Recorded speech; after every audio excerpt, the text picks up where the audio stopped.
श्रीराम समर्थ. जयाचा जनी जन्म नामार्थ झाला, जयाने सदा वास नामात केला.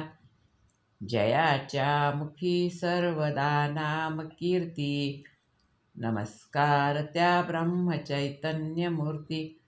जय जय रघुवीर समर्थ. सद्गुरू श्री ब्रह्मचैतन्य गोंदवलेकर महाराज यांचं चरित्र. 18 एप्रिल. संत विषयात देव पाहतात, आपण देवात विषय पाहतो. प्रत्येक जण भक्ती करीतच असतो, कारण व्यापक दृष्टीने पाहिले तर भक्ती म्हणजे आवड. परमार्थात भक्ती म्हणजे परमात्म्याची आवड असा अर्थ आहे.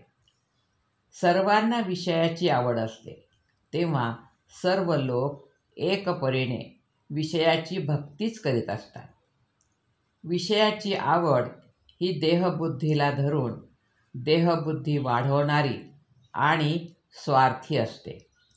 ही कमी झाल्याशिवाय परमात्म्याची आवड म्हणजे भक्ती उपजणे शक्य नाही.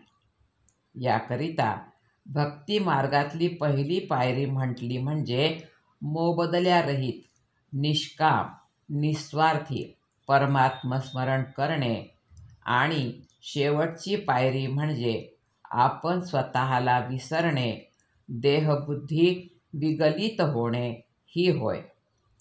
देहरक्षण परमात्म प्राप्तीकरता करावे. केवळ विषय सेवनाकरिता जगणे असेल तर त्यापेक्षा मेलेले काय वाईट. जयंत्यादी उत्सव आपण करतो ते भगवंताच्या ठिकाणी प्रेम उत्पन्न व्हावे म्हणून.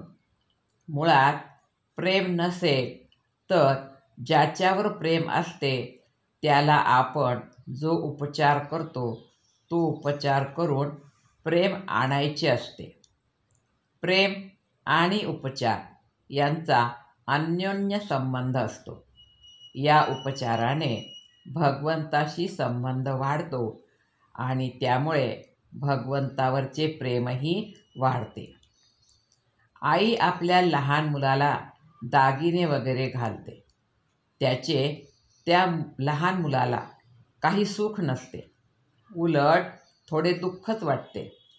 पण त्यामुळे त्या आईला बरे वाटते म्हणून ती तसे करते.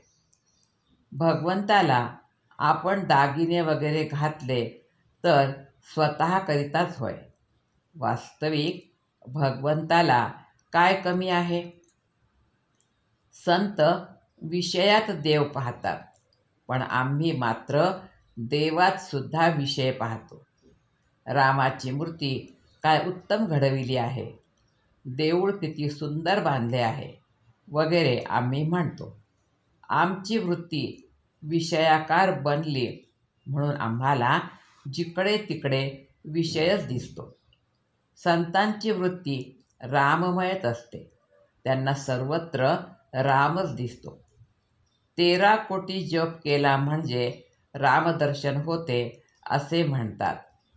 त्याचा अर्थ 13 कोटी जप व्हायला रोज 10-12 तास या प्रमाणात जवळजवळ 12 वर्षे लागतात.